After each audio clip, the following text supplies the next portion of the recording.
Alguns comentários aqui, anotei algumas coisas. Acho que a primeira é essa questão da simplicidade, que remeteria a uma certa subjetividade, né? Então, simplificar o processo, ela remete a gente a uma subjetividade de avaliação.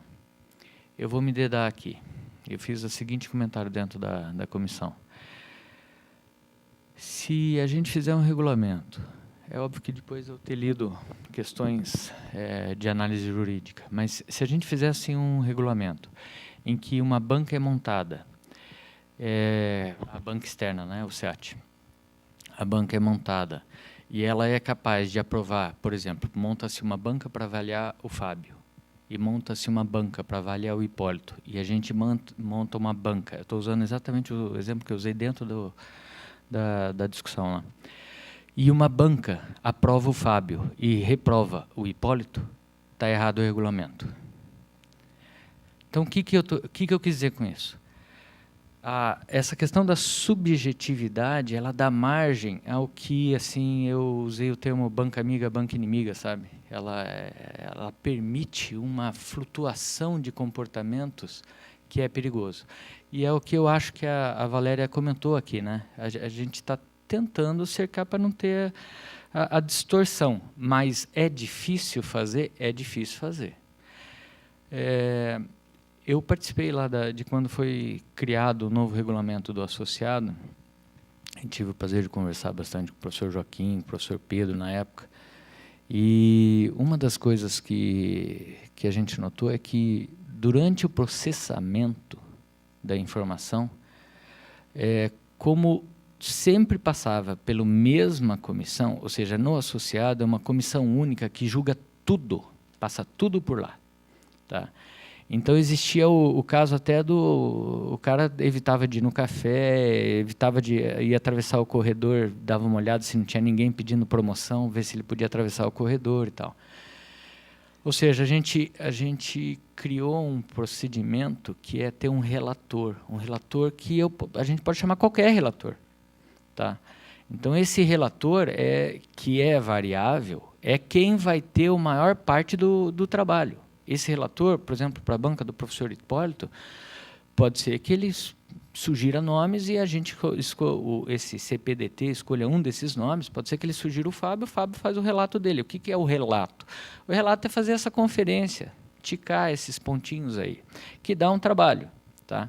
Mas pelo menos não põe um grupo de 5, 6 pessoas nesse tiroteio aí para o resto da vida, né? Que não fez a minha promoção, não fez a minha progressão. Não, cada um vai pegar 2, 3 relatos ao longo da sua vida aí, vai fazer uma análise baseada em mérito, ou seja, tentar tirar essa subjetividade. E a proposta do professor Hipólito foi tema de pelo menos 4 horas de discussão em um dia. O Paul, inclusive, ele trouxe novamente isso à tona. E depois de ter tido essas 4 horas de discussão, a gente ainda tentou fazer essa análise para ver se dava para simplificar o processo. E veio a essa questão, se dá para simplificar? Daria. A gente só corre o risco dessa subjetividade, né? De você permitir que talvez pessoas muito menos qualificadas atinjam um status de final de carreira e outras muito mais qualificadas não atinjam por algum possível desvio. Sobre a questão da dificuldade, né? A Valéria, e acho que o Hipólito também comentou isso aí. Para o magistério superior, existe uma cultura na UTFPR.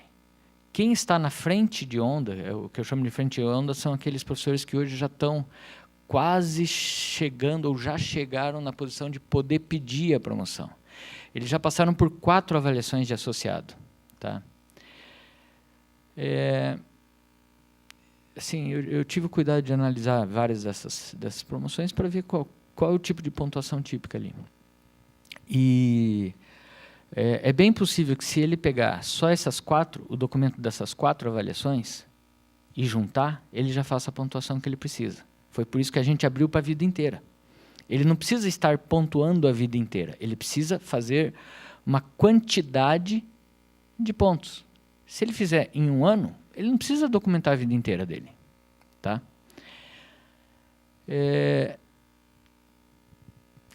Assim, eu entendo, existe tem que buscar informação disso, informação daquilo, alguém vai ter que analisar, se for objetivo, vai ter que analisar, tá?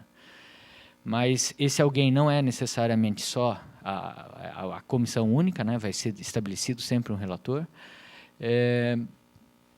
A impressão que eu tenho é que, para quem já está na carreira e já fez 4 promoções, se fizer a continha, vai ver que se ele documentar aqueles 8 anos e mais alguma coisinha, ele já faz a pontuação dele. Se ele não quisesse dar o trabalho de correr, eu não sei se ele guardou isso, né? Ele pega os últimos anos ali e documenta os últimos anos, tá? Então, a regra ali é que aí divide por 5. Por que por 5? Porque a gente pegou basicamente o que cada um tinha que fazer em cada avaliação, são 4 avaliações no associado, e pegou aquele número e multiplicou por 5, né? Então, avaliações 1, 2, 3 e 4, e mais uma para titular. Então, foi dali que a gente tirou o limiar, tá? Então, eu acho que, eu concordo com isso. Quem já tentou começar a juntar o documento sabe que tem o desafio de buscar o que a gente está fazendo. Só que, por outro lado, eu posso dizer, eu tenho visto que tem chegado lá para a comissão, a hora que o cara junta lá os papéis, ele está fazendo a pontuação com certa tranquilidade, tá?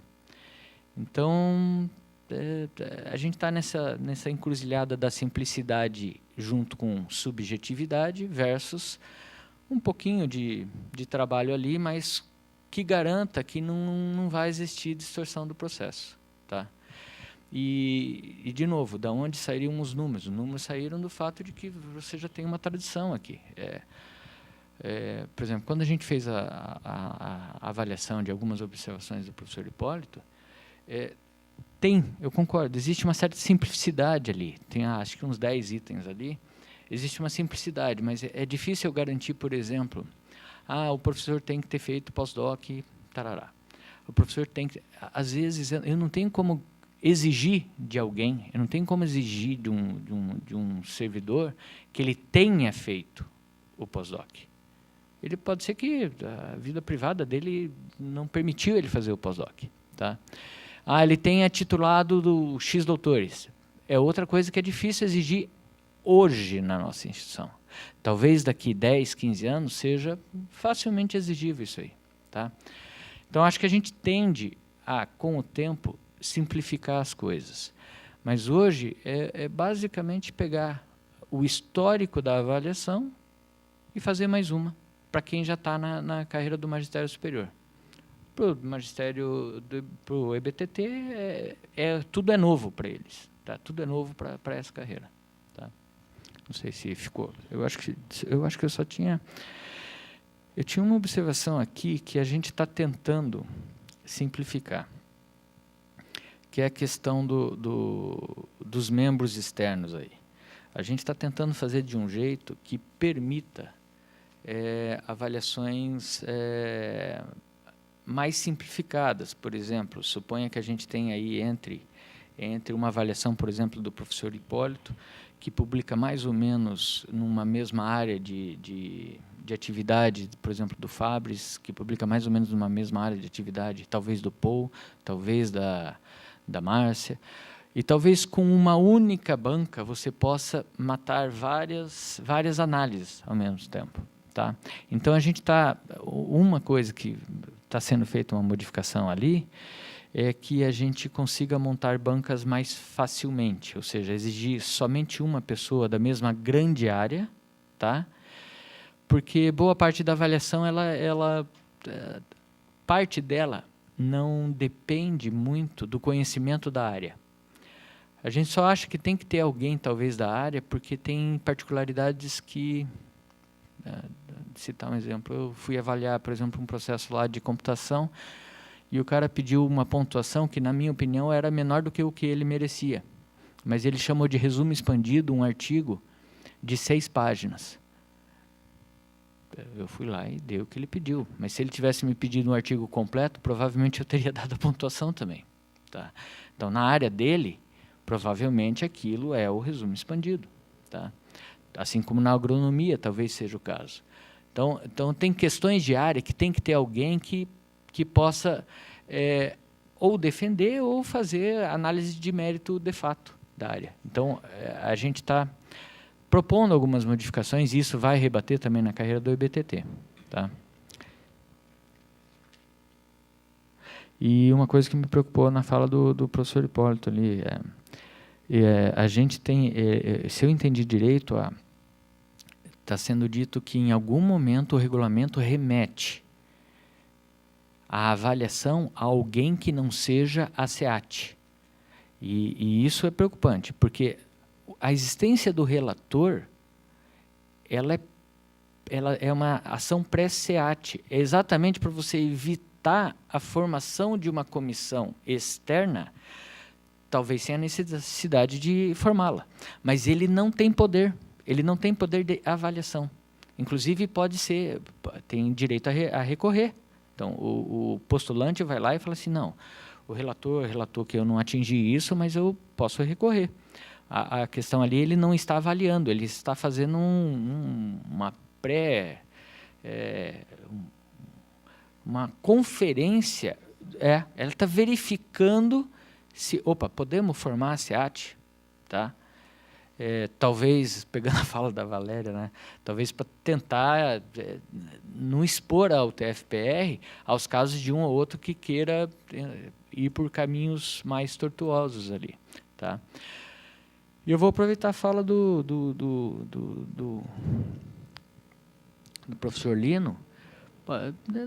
Ninguém está ali para tentar dificultar, para criar barreira. A gente foi lá, fez uma análise da tabela, aumentou em vários pontos. Por exemplo, eu vou dar um número só que eu fiz por brincadeira ontem à tarde.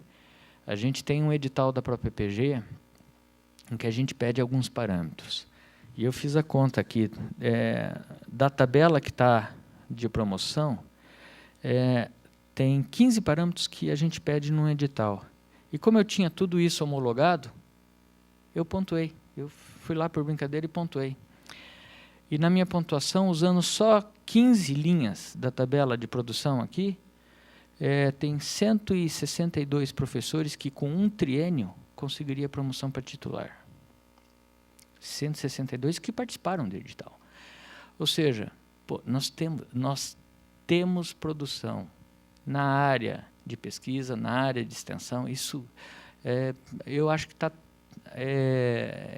não tem nenhuma, não deve existir a preocupação que alguém está querendo dificultar, coisas do gênero. E por isso é que está aberto para a comunidade falar assim, não, eu acho que o limiar tem que ser maior por causa disso, ou o limiar tem que ser menor por causa daquilo. É isso que a gente tem que discutir aí na comunidade. Por isso que vai para o COUNE, né? Eu também não vi a fundo a proposta, né? Eu olhei só por cima e recebi um comentário de um amigo meu que está para participar da promoção. Ele, inclusive, já é associado 4 e veio com facilidade até associado 4, mas diz que se torna quase impossível passar para titular. Você acabou de dizer agora que quem chegou a associado 4 facilmente passaria para titular, e ele fala o contrário. Eu analisei também a possibilidade de eu, como associado 2, passar para titular na carreira de BTT. Eu passaria agora, tranquilamente, mas como titular, acredito que não. Né? Então, eu acho que existe um desbalanceamento entre as duas carreiras.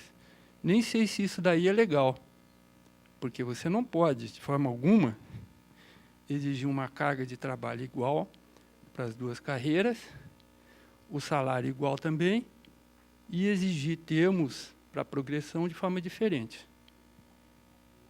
Então, eu acredito que, como um dos colegas de vocês, eu gostaria que as duas fossem mais igualitárias, fossem mais equilibradas. Mesmo porque, eu tendo participado como empregado em várias instituições, eu vi casos, por exemplo, e hoje nós não podemos ignorar isso, que existem muitos professores titulares que não deveriam estar lá onde estão. Eles foram promovidos de maneira irregular. Nós sabemos disso. Não adianta nós queremos negar isso daí. Existe, a maioria deles, inclusive. Correto? E eu acredito que, como o cargo foi criado para fazer uma promoção daquele professor que atingiu um nível máximo até o de associado, fazendo a sua produção, trabalhando, ele já foi avaliado durante toda a tua carreira. Então, realmente, ele deveria ser respeitado e ter uma oportunidade realmente de galgar um nível maior para ter uma remuneração melhor, porque é o final da carreira dele, né? Então, novamente, eu acho que nós devemos pautar os nossos pensamentos e não criar um desequilíbrio entre as duas carreiras. Correto? O comentário que eu acho que cabe aqui tem parte aí que eu não posso dizer porque eu não sou especialista na área jurídica.